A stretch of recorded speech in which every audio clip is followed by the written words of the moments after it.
Good evening प्यारे बच्चों। आज हम देखेंगे क्लास 10th और उसकी विज्ञान विज्ञान में पहला चैप्टर है हमारा रासायनिक अभिक्रियाएं एवं समीकरण। जो हमारे विज्ञान में पहला चैप्टर जो है रासायनिक अभिक्रिया एवं समीकरण, इसको पढ़ इस वीडियो में हम पढ़ेंगे। तो चलते हैं, आज हम क्या क्या सीखने वाले हैं उसके विषय में जान लेते हैं। तो संपूर्ण अध्याय के महत्वपूर्ण टॉपिक्स पढ़ेंगे हम, और समीकरण को कैसे संतुलित करते हैं, और रासायनिक अभिक्रिया के प्रकार पढ़ेंगे, और रासायनिक अभिक्रिया कैसे संपन्न होती है ये भी पढ़ेंगे। तो चलते हैं आगे। रासायनिक अभिक्रिया क्या है? सबसे पहले हमारे चैप्टर का नाम है रासायनिक अभिक्रिया एवं समीकरण, तो उसमें सबसे पहले हम जान लेते हैं रासायनिक अभिक्रिया क्या है। तो जब एक या अधिक पदार्थ आपस में अंतर क्रिया करके भिन्न रासायनिक गुणों वाले नए पदार्थ बनाते हैं तो हम उसे रासायनिक अभिक्रिया कहते हैं।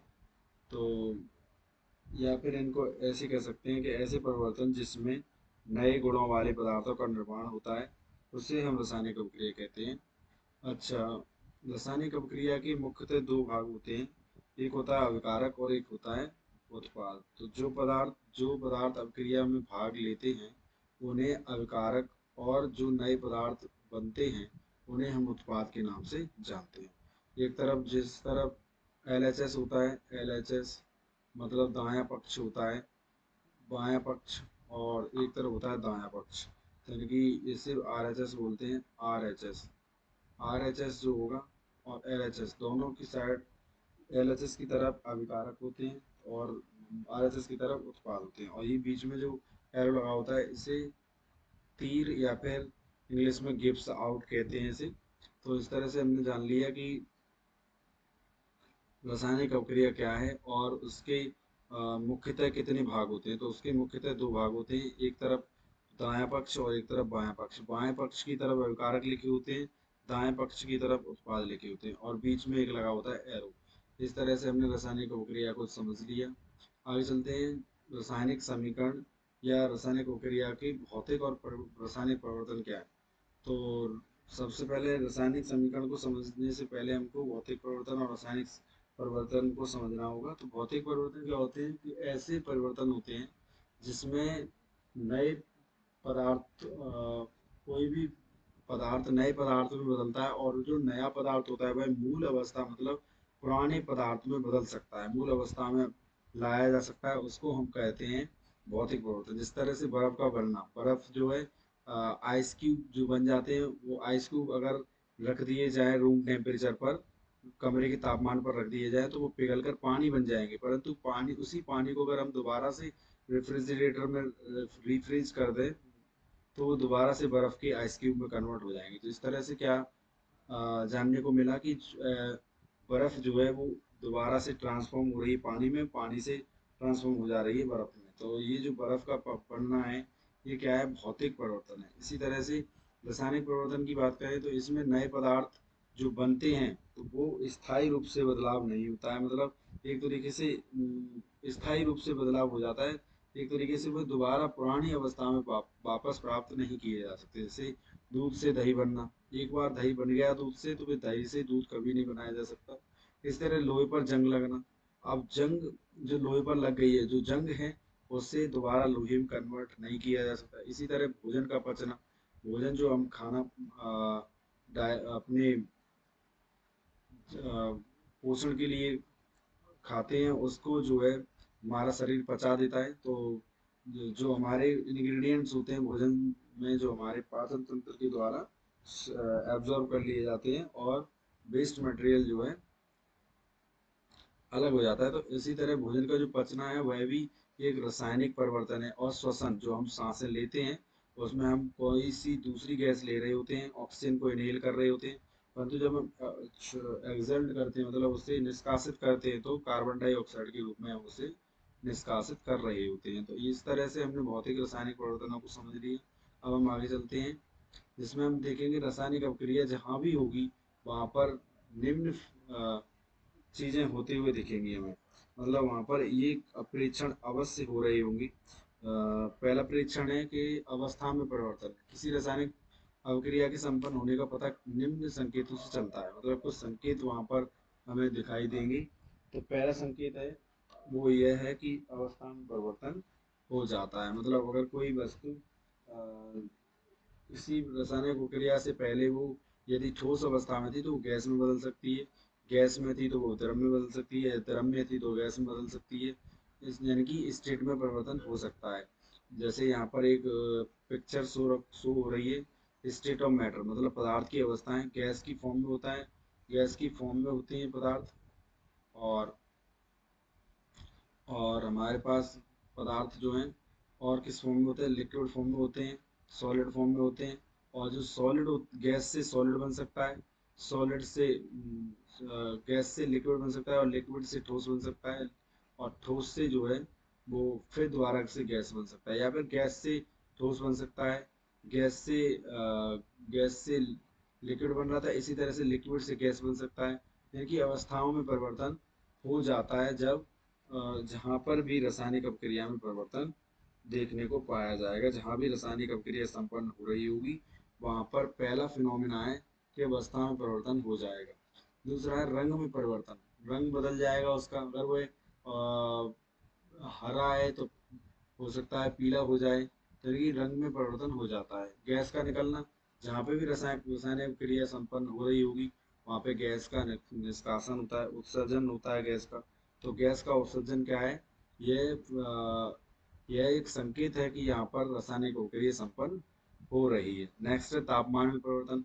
जब जहाँ पर भी रासायनिक अभिक्रिया संपन्न होगी वहाँ पर तापमान में भी परिवर्तन देखने को पाया जाता है। जैसे अगर हम दूध से दही की बात करें तो दूध, और एक तरफ ले लेते हैं दही, तो दही, तो दूध जो होता है वो उसका उसकी अवस्था जो होती है वो लिक्विड होती है, परंतु वहीं दही की बात करें तो वो लिक्विड से थोड़ा सॉलिड की तरफ मूव कर चुका होता है। और यदि हम दूध के कलर की बात करें तो दूध जो होता है वो येलो वाइटिश होता है, मतलब हल्का पीला सफ़ेद होता है। और अगर हम इसकी बात करें तो ये बिल्कुल वाइटिश होता है, मतलब ये इसमें कुछ भी सब मतलब पीलापन नहीं होता, ये प्योर बिल्कुल सफ़ेद होता है। अगर गैस की बात करें तो यहाँ पर जब दूध होता है तो इसमें गैस नहीं वो निकल रही होती, परंतु जैसे ही वो दही में कन्वर्ट हो जाता है तो दही जब हम अपने कानों के पास लगा के देखेंगे तो उसके उसके अंदर से थोड़ा ऐसा फील होगा कि जैसे बबल्स उठ रहे हैं उसमें। तो क्या है, उसमें से गैस का निष्कासन हो रहा है। तापमान में परिवर्तन की बात करें तो दूध को जो है वो हॉट कैटेगरी में रखा जाता है, गर्म समझा जाता है उसे। वहीं पर दही की बात करें तो इसे कोल्ड कैटेगरी में रखा जाता है, कोल्ड कैटेगरी में रखा जाता है। तो इस तरह से हमने समझ लिया कि एक एग्जांपल लेके समझ लिया कि किस तरह से रासायनिक अपक्रिया जहाँ पर भी संपन्न हो रही होती है तो वहाँ पर ये चीज़ें देखने को पाई जाती हैं। तो दूध से दही बन रही है तो यहाँ पर ये सब चीज़ें हमने देख ली कि यहाँ पर भी क्या हो रहा है, ये सारे फिनोमिना देखने को पाए जा रहे हैं, यानी कि ये संकेत मिल रहे हैं कि यहाँ पर रासायनिक अपक्रिया हो रही है। नेक्स्ट चलते हैं अब हम कि रासायनिक अपक्रिया एवं उसको लिखना, यानी कि रासायनिक अपक्रिया को लिखने के लिए रासायनिक समीकरण बनाया गया है। तो रासायनिक समीकरण क्या होता है, तो किसी भी रासायनिक अपक्रिया के प्रतीकात्मक या शब्द रूप में विवरण विवरण देना रासायनिक समीकरण कहलाता है। तो रासायनिक समीकरण को कैसे प्रदर्शित करते हैं, रासायनिक समीकरण क्या होता है, तो एक बार फिर हम डेफिनेशन को पढ़ लेते हैं कि रासायनिक अभिक्रिया रासायनिक समीकरण द्वारा ही निरूपित की जाती है। रासायनिक समीकरण में तत्वों के प्रतीक तत्वों के प्रतीक रखे जाते हैं, और उन अभिकारक और उत्पादों के रासायनिक सूत्र उनकी भौतिक अवस्था के साथ लिखे जाते हैं। तो यानी कि जितने भी रासायनिक सूत्र होते हैं उनकी भौतिक अवस्था के साथ उनको लिखे जाते हैं। जैसे यहाँ पर एक एग्जांपल दे रखा है CaO, तो CaO प्लस में H2O गिव्स आउट CaOH का होल ट्वाइस। अगर मैं CaO की बात करूँ तो ये जो है सॉलिड स्टेट में होता है, और जल जो होता है वो लिक्विड स्टेट में होता है। अगर इसको आगे बढ़ाया है तो ये एक्वस फॉर्म में हो जाता है, मतलब CaO जो है वो एक्वस फॉर्म में होता है, AQ मतलब जलीय विलयन हो जाता है। तो इस तरह से ये क्या है, इनकी अवस्थाओं को भी हम शो कर देते हैं। तो इसी इसी रूप को मतलब रासायनिक अपक्रिया की को संकेत के रूप में लिखना, या उन समीकरण को, रासायनिक समीकरण में तत्वों के प्रतीकों को या उनके फॉर्मूलों को यौगिकों के फॉर्मूलों को लिखना क्या कहलाता है? रासायनिक समीकरण कहलाता है। लिखने का तरीका क्या है? एक तरफ अभिकारक होते हैं, जैसे कि हम पढ़ के आए हैं, तो ये अभिकारक, ये अभिकारक, दो अभिकारक। अभिकारक क्या होते हैं? वे पदार्थ होते हैं जो रासायनिक अभिक्रिया में भाग लेते हैं। इन्हें तीर के बाईं ओर प्लस चिन्ह के साथ लिखा जाता है। तो इस तरह से Mg और O2 जो है वो एक रासायनिक अभिकारक है, और जो ये बीच में एरो लगाए इसे तीर बोलते हैं। तीर जो होता है वो रासायनिक अभिक्रिया की दिशा को दर्शाता है कि रासायनिक अभिक्रिया किधर से हो रही है और क्या बन रहा है। और जो लास्ट में फाइनल हमारे पास प्राप्त होता है उसे प्रोडक्ट कहते हैं, उत्पाद कहते हैं। अभिक्रिया के दौरान बनने वाले नए पदार्थ, इन्हें दाईं ओर लिखा जाता है। इस तरह से हमने उत्पाद, अभिकारक और उसके मतलब रासायनिक समीकरण को समझ लिया कि रासायनिक समीकरण क्या है और उसे कैसे लिखा जाता है। अब हम चलते हैं आगे। कंकाली समीकरण, मतलब जो समीकरण होते हैं वो दो प्रकार के होते हैं। एक कंकाली समीकरण, एक होता है संतुलित समीकरण। तो कंकाली समीकरण क्या होता है कि वह असंतुलित समीकरण जिसमें तीर के दोनों ओर तत्वों के परमाणुओं की संख्या समान नहीं होती, उसे हम कंकाली तत्व कहते समीकरण कहते हैं। मतलब जैसे यहाँ पर लिखा हुआ है magnesium plus O2 gives out MgO। तो अगर हम यहाँ पर O की बात करें तो यहाँ O दो है इधर की साइड, और इधर O एक ही है केवल। तो इस तरह से O बैलेंस नहीं है। Mg की बात करें, Mg एक है, Mg एक है, तो O बैलेंस नहीं है। तो यानी कि ये पूरी पूरी अभिक्रिया जो है वो बैलेंस अभिक्रिया नहीं है। बैलेंस का मतलब होता है संतुलित नहीं है, और संतुलित अभिक्रिया नहीं है तो इसे कंकाली समीकरण के नाम से हम जानेंगे। जैसे एक और उदाहरण है कि H2 plus O2, H2 plus O2 gives out H2O की बात करें हम, तो H2 यहाँ पर H जो है वो दो हैं, O कितने? दो हैं, परंतु यहाँ पर H दो है, O एक है। तो O एक है इसलिए ये क्या है? O यहाँ पर अलग अलग संख्या में शो हो रहा है, तो इस तरह से ये असंतुलित है। और जब भी असंतुलित समीकरण लिखा होगा तो उसे हम कंकाली समीकरण के नाम से जानेंगे। आगे चलते हैं। संतुलित रासायनिक समीकरण। संतुलित रासायनिक समीकरण क्या होता है? संतुलित रासायनिक समीकरण वो होता है जिसमें दोनों पक्षों में प्रत्येक तत्व जो भी हमें दे रखे होंगे, या तत्वों की जो परमाणु की संख्या होगी वह समान होगी, उसे हम संतुलित रासायनिक समीकरण कहेंगे। जैसे यहाँ पर अगर हम बात करें H2 और plus O2 gives out H2O, तो यहाँ पर O दो हैं और यहाँ पर एक दो, O एक ही है, तो अगर दो बनाने तो इसमें 2 से मल्टीप्लाई कर दो, 2O हो जाएगा। और यदि मुझे एच दो, यहाँ दो तो हो गया O, परंतु H की क्वांटिटी बढ़ गई, H यहाँ पर 4 हो गए। दो का जो नीचे यहाँ लिखा होता है उसका हम मल्टीप्लाई कर देते हैं इसके गुणांक में, तो 4O हो गए। तो 4O H 4 हो गए, तो इसलिए हमें H भी 4 करने होंगे। तो क्या करेंगे हम? दो का इसमें मल्टीप्लाई कर देंगे। इस तरह से हमारे पास ये जो समीकरण बन गया वो संतुलित रासायनिक समीकरण बन गया। इसी संतुलित रासायनिक समीकरण को हमने नाम दिया है संतुलित रासायनिक समीकरण। और जो संतुलित नहीं होते उनका नाम है असंतुलित रासायनिक समीकरण या फिर कंकाली समीकरण। अब आते हैं संतुलित करना क्यों आवश्यक है। रासायनिक अभिक्रिया को संतुलित करना क्यों आवश्यक है? तो द्रव्यमान संरक्षण का नियम कहता है कि किसी भी रासायनिक अभिक्रिया में द्रव्यमान का ना तो निर्माण होता है ना ही विनाश हो सकता है। तो द्रव्यमान संरक्षण के नियम को फॉलो हर एक अभिक्रिया जो होती है वो द्रव्यमान संरक्षण के नियम को फॉलो करे। इसलिए रासायनिक समीकरण को संतुलित करना हमारे लिए उपयोगी है। उदाहरण में देखें तो यदि अभिकारकों का कुल द्रव्यमान 10 ग्राम है, तो उत्पादों का भी द्रव्यमान भी 10 ग्राम होना चाहिए। इससे क्यों? क्योंकि द्रव्यमान संरक्षण का नियम हमें यही बताता है कि ना तो द्रव्यमान का क्षय होता है ना ही द्रव्यमान को उत्पन्न किया जा सकता। आगे चलते हैं। अब हम देखते हैं रासायनिक समीकरण को संतुलित कैसे करते हैं। तो वीडियो को पॉज करके इस पेज को आप पढ़ लीजिएगा। फिर भी मैं इसमें इम्पोर्टेंट बात थोड़ा सा एक्सप्लेन कर दे रहा हूँ कि रासायनिक समीकरणों को संतुलित करना क्यों आवश्यक है। तो अभी हमने पीछे पढ़ लिया कि द्रव्यमान संरक्षण के नियम के अनुसार द्रव ना तो बनाया जा सकता है ना ही नष्ट किया जा सकता है। तो इसको रासायनिक समीकरण को द्रव्यमान संरक्षण के नियम के अनुसार हम क्या करते हैं? संतुलित करते हैं। और संतुलित रासायनिक समीकरण अभिक्रिया की सही मात्रा के संबंध में जानकारी देता है। तो इसलिए भी संतुलित करना आवश्यक है। तो संतुलित करने के कुछ चरण होते हैं, 3 से 4 चरण होते हैं। तो सबसे पहला चरण ये होता है कि जो तत्व एक ही यौगिक में उपस्थित हो, सबसे पहले हम उसी को संतुलित करेंगे। दूसरा नियम ये कहता है कि यदि एक ऐसा तत्व जो दोनों यौगिक, अब ऐसे तत्वों को संतुलित करेंगे जो दोनों तरफ 2 यौगिकों में दे रखा हो, उसको संतुलित करेंगे। और तीसरा नियम है कि यदि अभिक्रिया में हाइड्रोजन दे रखा हो तो हाइड्रोजन को हम संतुलित करेंगे, और यदि ऑक्सीजन दे रखा होगा तो फिर हम ऑक्सीजन को संतुलित करेंगे। ठीक है, अब हम आगे चलते हैं।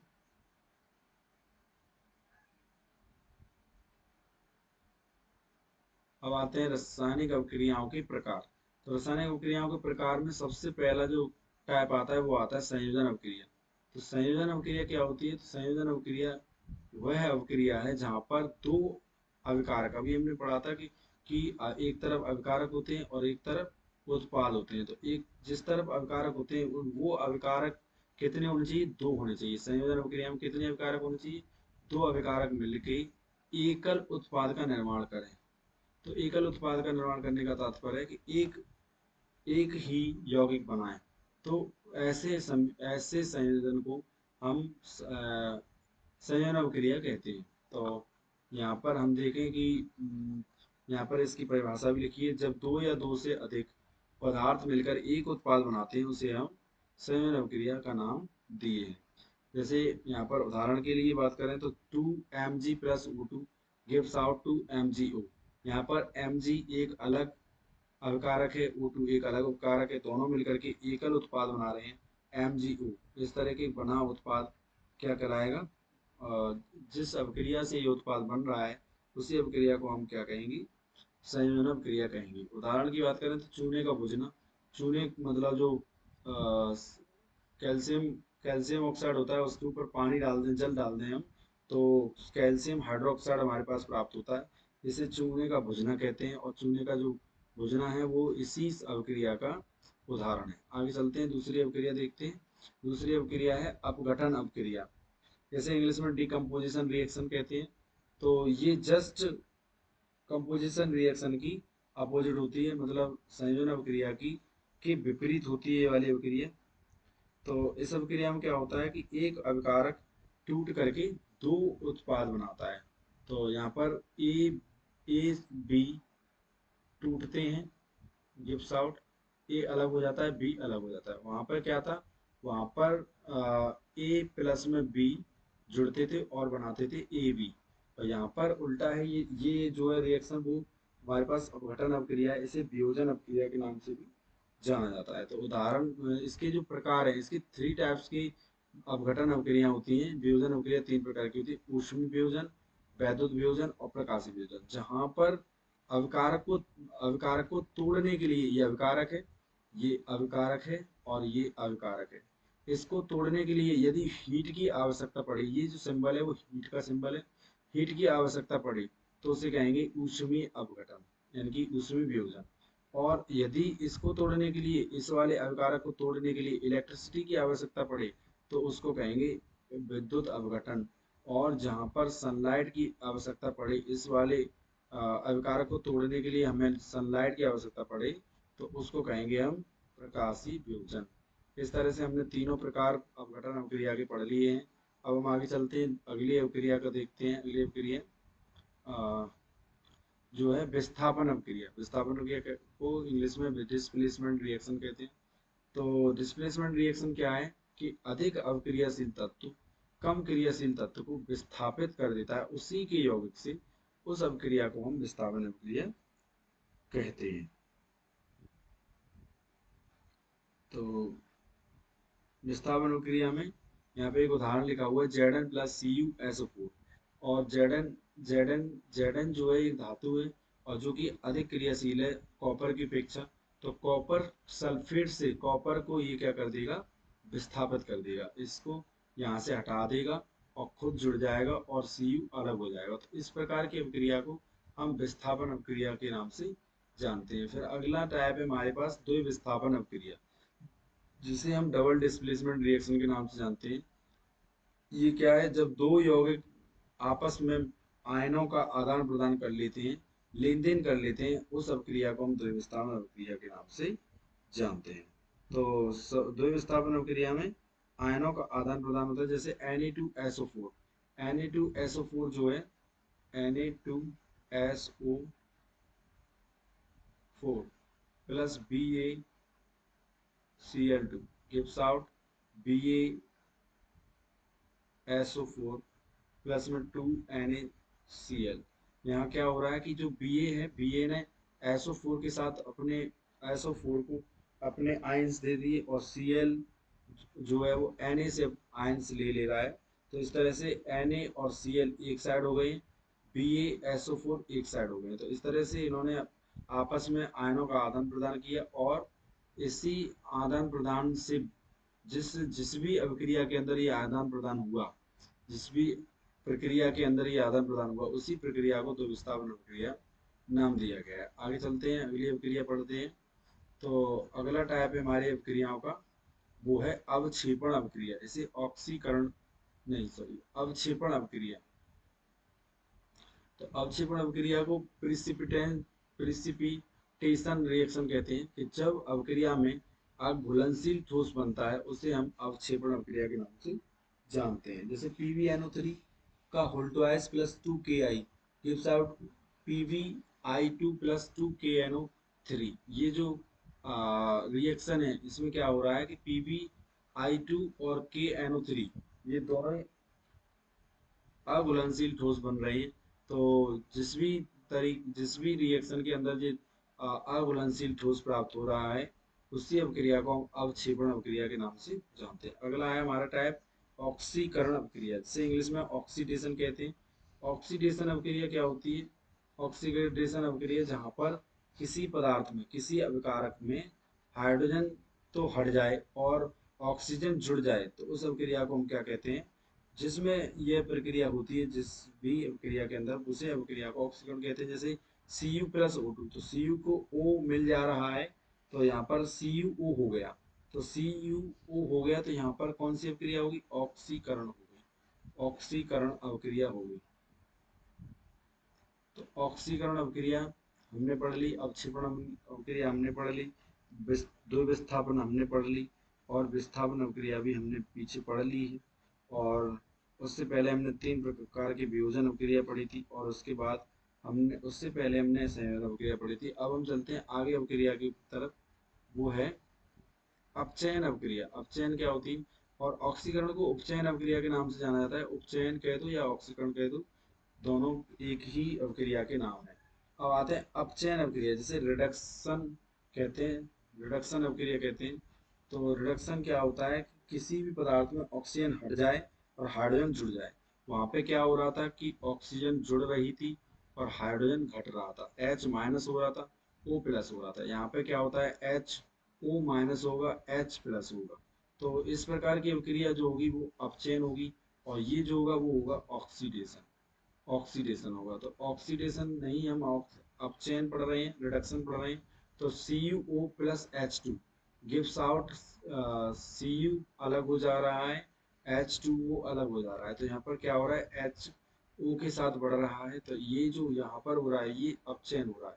परंतु यहाँ पर क्या हो रहा है? यहाँ पर O हट जा रहा है, तो यहाँ पर अपचयन हो रहा है। यहाँ पर, सॉरी, गलती होगी, यहाँ पर नहीं, परंतु यहाँ पर अपचयन हो रहा है।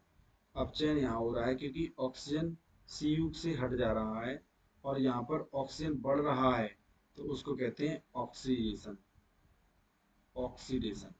तो ये समझ में आया होगा कि ऑक्सीडेशन कहाँ होता है? जहाँ पर ऑक्सीजन बढ़ जाता है और हाइड्रोजन हट जाता है, उस जगह ऑक्सीकरण होता है। और जिस जगह ऑक्सीजन घट जाता है और हाइड्रोजन बढ़ जाता है, उस जगह हम कहते हैं अपचयन अभिक्रिया।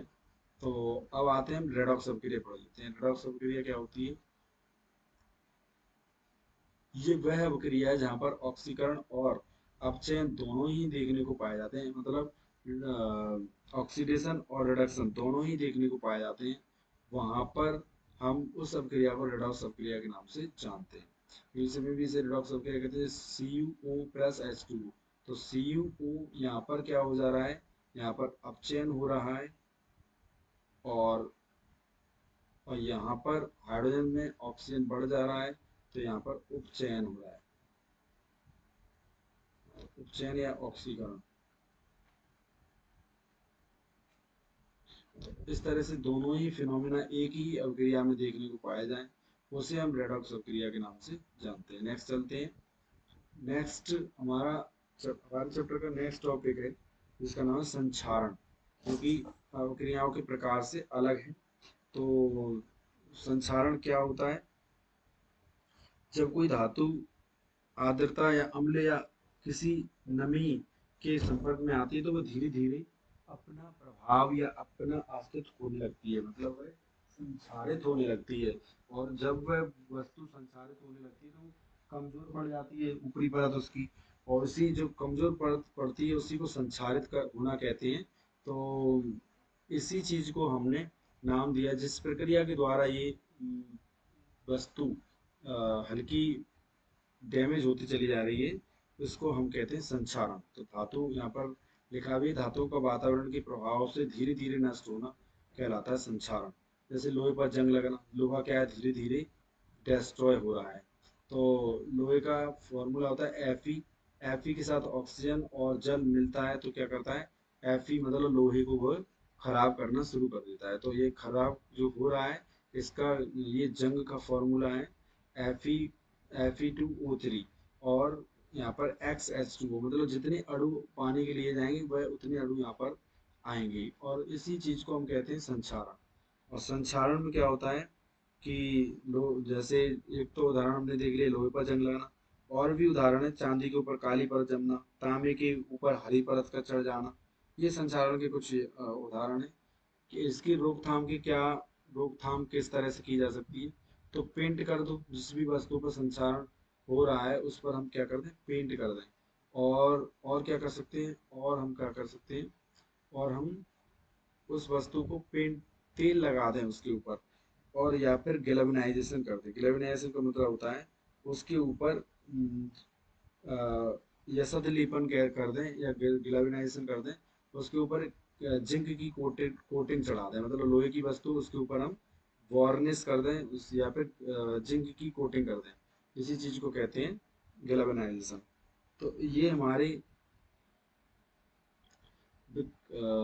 संक्षारण की रोकने के उदाहरण थे। अब आते हैं हम नेक्स्ट टॉपिक है हमारे चैप्टर का, जो कि आखिरी टॉपिक है, विकृत गंधता क्या होती है। तो विकृत गंधता जब कोई वसायुक्त या तैलीय खाद्य सामग्री वायु के संपर्क में आती है तो वह उपचयित हो जाती है, और जब वह उपचयित हो जाती है तो इनके स्वाद और गंध दोनों में परिवर्तन हो जाता है और वह खराब हो जाती है। तो इसी चीज को हम विकृत गंधता के नाम से जानते हैं। यहाँ पर लिखा है कि तेल एवं वसायुक्त खाद्य पदार्थों का ऑक्सीकरण होकर खराब हो जाना और उनका उनके अंदर से गंदी स्मेल आना और स्वाद में परिवर्तन हो जाना, इसको कहा जाता है विकृत गंधता। तो जिस तरह उदाहरण देखते हैं चिप्स का खराब हो जाना, चिप्स जो खराब हो जाती है फिर हमको अच्छी नहीं लगती हैं, तो इसी को विकृत गंधता का विकृत गंधता हो गई उसके अंदर। और खाने का खराब हो जाना, तो ये कुछ विकृत गंधता की ही उदाहरण है। अब इसकी क्या रोकथाम के उदाहरण, मतलब क्या किस तरह से इसकी हम रोकथाम कर सकते हैं। तो जितने भी ऐसे पदार्थ हैं जो तेली पदार्थ हैं और जो जो खराब हो जाते हैं तो उन्हें वायु रोधी पैकिंग में रख दें, रेफ्रिजरेशन कर दें, उनका एंटीऑक्सीडेंट का प्रयोग करें और नाइट्रोजन गैस से उनको फिल कर दें। तो इसी तरह से हमारा जो विकृत घनता है वो नहीं होगी। इसी के साथ हमारा ये चैप्टर खत्म हो जाता है। अध्याय का सारांश देख लेते हैं कि हमने क्या क्या सीखा। हमने सीखा इस चैप्टर में कि रासायनिक क्रिया नए पदार्थ बनाती है और समीकरण को संतुलित करना बहुत आवश्यक है, क्योंकि द्रव्यमान संरक्षण का नियम कहता है। और नेक्स्ट हमने सीखा अभिक्रियाएं कई प्रकार की होती हैं, और हमने सीखा ऑक्सीकरण और अपचयन दैनिक जीवन में महत्वपूर्ण है, और संक्षारण और विकृत गंधता को और रोकने और उनके उदाहरण से हमने समझा कि विकृत गंधता और संक्षारण क्या है। इसी के साथ हम इस चैप्टर ये चैप्टर हमारा कंप्लीट हो जाता है। अब इसके आगे हम अगली वीडियो में इसकी क्वेश्चन आंसर्स भी देखेंगे, जो कि प्रीवियस ईयर्स में हमारे बोर्ड द्वारा पूछे गए हैं।